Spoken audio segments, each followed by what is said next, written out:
Presidente, eu vou falar aqui, mas com muito carinho mesmo a todos os senadores e senadoras. Eu fico triste quando vejo um senador ou senadora vir à tribuna defender essa reforma da Previdência. Quero dar um conselho, eu tenho uma certa idade já. Essa reforma, ela não tem a mínima chance de passar. Ela é cruel demais. E como aqui foi dito, nem o presidente Temer defende mais ela. Nem o presidente Temer defende. Como eu vi aqui agora, o líder do PSB assim se posicionar, e já falei com outros senadores do PMDB que ele sabe que essa reforma é inviável. Então não tem lógica estar queimando o senador ou senadora, querer que venha para a tribuna dizer que essa reforma pode até passar. Não vai passar. Não passa nem na Câmara. Para que tem esse desgaste desnecessário? Olha que eu sou adversário político, naturalmente, partidariamente, mas sou colega de todos aqui dentro. É unanimidade já na sociedade de que essa reforma não pode passar. Olha, todo dia eu venho à tribuna, mas eu venho com material do Ministério Público, venho da advocacia, venho como essa aqui, por exemplo, esse que eu recebo aqui hoje, nota técnica da Procuradoria Federal dos Direitos do Cidadão, ligado ao governo. Se eu pudesse ler tudo isso aqui, o que eles dizem aqui dessa reforma é brincadeira, destruindo a reforma, porque não pode passar mesmo. Se tudo isso é verdade, e os documentos eu deixo aqui, eu peço até os senadores que quiserem que deem uma lida nos documentos. Eu tive hoje de manhã fazendo uma palestra na CNBB. Espaço lotado. Inclusive, alguns parlamentares estavam lá. Pastoral Operária, lideranças da CNBB, todos que falaram, todos. E qual é a recomendação? Fazer debate nas comunidades, chamar o povo para debater essa reforma, porque ela só traz prejuízo para todos, inclusive para a Previdência. Que a partir do momento que o povo perceber, como eu digo, o povo não é idiota, de que ele só vai contribuir e não vai se aposentar, ele vai parar de contribuir. Se eu estivesse na fábrica, eu faria tipo num levante, uma desobediência civil. Não vamos pagar mais, porque você vai pagar 50 anos e não vai se aposentar. Não vai. Não vai. Porque ninguém consegue, aos 65 anos de idade, contribuir 60. Começou a trabalhar com 15? A lei já diz que é com 16. E todos nós sabemos que no longo da nossa vida laboral, você não consegue ficar sem perder o emprego, sem contribuir algum tempo. Eu mesmo fiquei 2, 3 anos. Eu falava hoje na CNBB, houve um período na minha vida, eu formado já pelo Senai, já tinha uma profissão, fiquei desempregado, e eu vendia quadro de santo, com muito orgulho. Fiquei 1 ano e meio vendendo quadro de santo. Acendia na luz, brilhava, tal, vendia bem até. Conseguia me defender, mas não paguei a previdência desse período. Então, o meu caso já daria mais de 65, eu fiz o cálculo, eu ia me aposentar hoje, se fosse esse caso, com 70 anos. Eu trabalhava numa fundição, sempre dou o meu exemplo. Eles acabaram também com as especiais, inclusive dos policiais. Calcula um policial, uma policial, que conquistou o direito ao especial, porque é de alto risco o trabalho do policial ou não é? É penoso, é insalubre e de alto risco, é periculoso. Tem direito ao especial, não vai ter mais. Trabalhador rural, eu sei, porque eu nasci na região de Caxias, e com muita alegria me lembro aqui dos meus jovens amigos do colégio, que me levavam passar as férias na colônia, com muito carinho, e eu lá ia com eles, para a lavoura, para os parreirais, íamos de manhã e voltávamos de noite. Como é que um trabalhador, uma trabalhadora rural, vai ter que contribuir especificamente e ficar 49 anos para ter direito ao princípio de uma proposta integral? E agora, não, mas de 15 passou para 25? Claro, de 15, mas agora é mais 10 anos para ter o mínimo de benefício. Mas se quiser se aposentar no sistema contributivo, ele vai ter que ficar 49 anos. Não consegue. É aquilo que eu dizia. Depois dos 60, quem é que me emprega? Lá na construção civil, lá numa metalúrgica, lá no dia a dia das fábricas, onde a gente trabalha mesmo. E eu trabalhei muitos anos e tenho orgulho disso. Comecei muito cedo a trabalhar. Quem que vai empregar alguém depois de 60? Eu desafio os empresários, se por certeza, se eles têm tanta certeza que essa reforma é possível, que eles mandem para mim onde estão as vagas para os homens e mulheres com mais de 60, 63, 64 anos. Não vão empregar.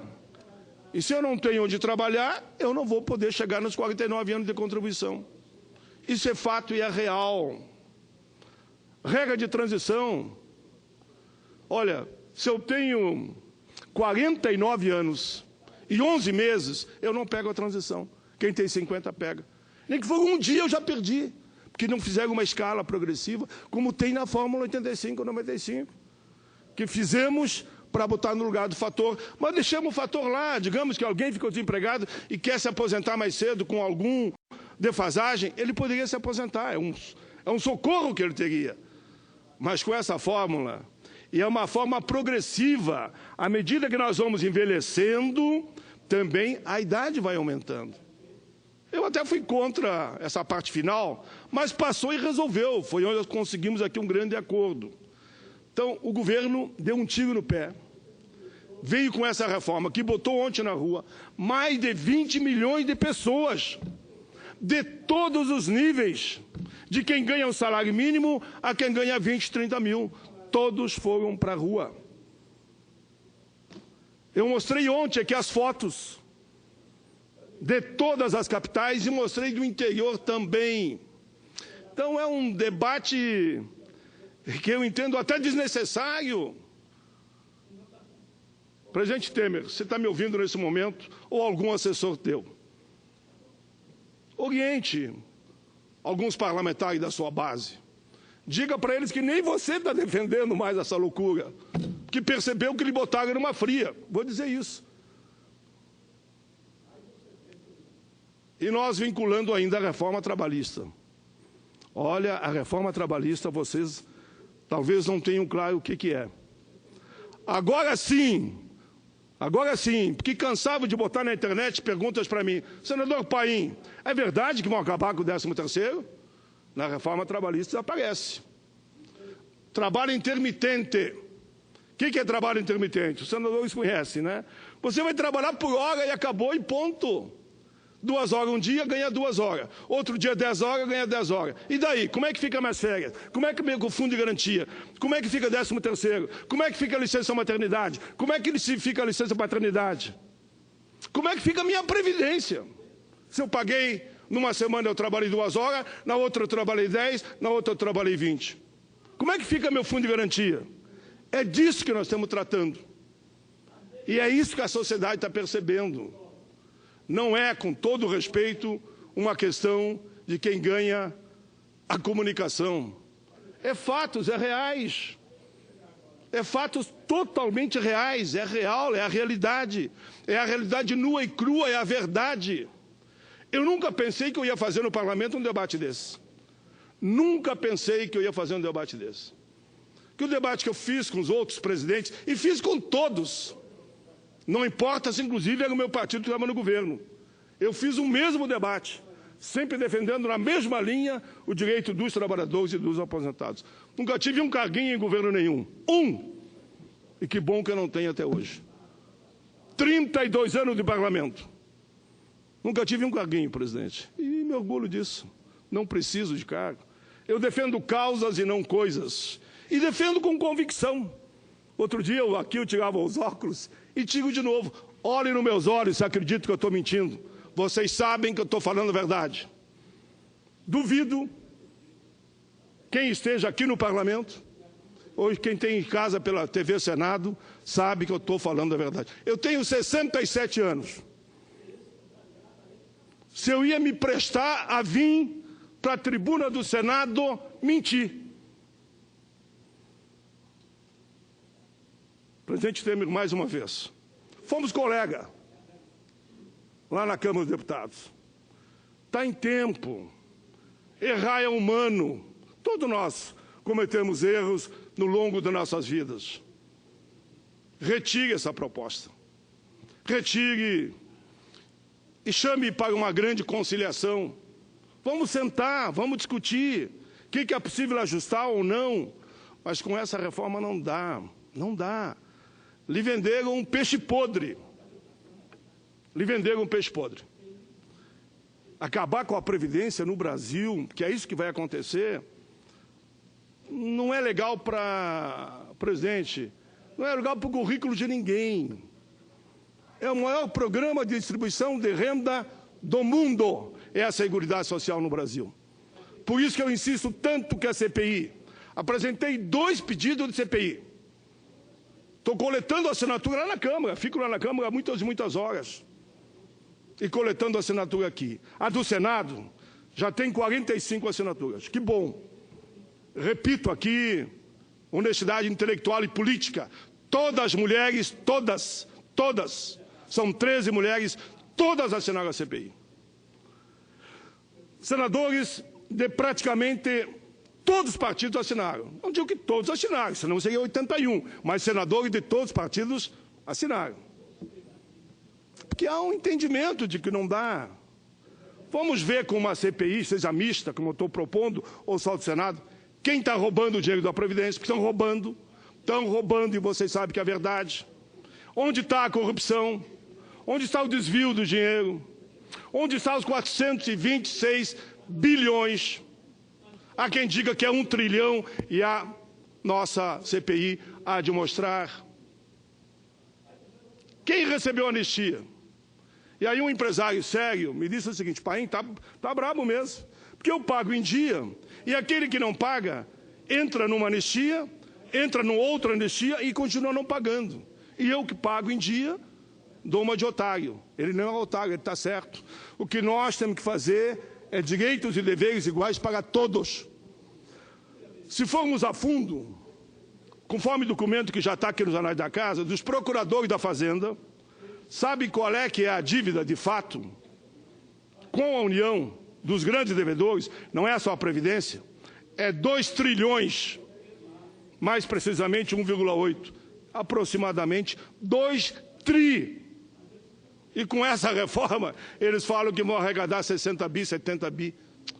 Isso não dá, é muita irresponsabilidade de quem apresentou essa proposta para o presidente e ele encaminhou a essa casa.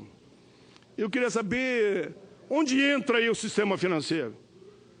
É lamentável a gente saber, e o povo sabe que no parlamento tem isso, que muitas vezes chega um projeto que já vem articulado no campo da impunidade, da malandragem, de quem ganha quanto se ele for aprovado. Ora, nós estamos tratando aqui de um orçamento que é maior que o orçamento da maioria dos países da América Latina. Dizem que o secretário... Dizem não, tem documentos e tem processo já.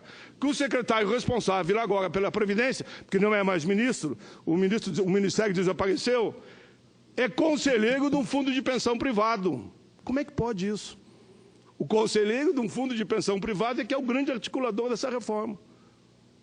Nem vou dizer o nome dele aqui, porque não gosto, não faço ataque pessoal. Mas digo esse fato, que tem documento e já há processo pedindo se ele poderia ou não ser secretário-geral da Previdência e, ao mesmo tempo, ser conselheiro de um fundo de pensão privado. Por isso, querida Rose de Freitas, uma das primeiras mulheres que assinou a nossa CPI, e todo mundo sabe que ela foi líder do governo e tem um papel fundamental aqui no Congresso, de muito respeito por todos nós. O que eu estava dizendo, minha querida Rose de Freitas, fomos constituintes juntos, escrevemos a Constituição Cidadã, e esse capítulo específico da Seguridade Social nos foi muito caro, mas lutamos juntos e peleamos, e hoje é uma realidade. Eu dizia que essa reforma, como está, não passa, mas é voz comum. Senadores, senadoras, eu estava na Câmara hoje pela manhã, fui na CNBB, como eu dizia aqui, num grande debate, mas num grande debate, grande pela potência das lideranças que estavam lá. E foi unanimidade, vamos levar esse debate para cada paróquia, para cada comunidade. Vou conversar, sim, com os setores evangélicos, vou reunir com os setores evangélicos, quero dialogar com eles, eu sei que eles têm sensibilidade também para essa questão. E nós haveremos com certeza, senadores, de construir uma reforma possível, porque essa aqui é impossível. É impossível. Essa é impossível, porque ela desmonta. Eu trouxe o outro dia um documento mostrando o prejuízo que terão os municípios.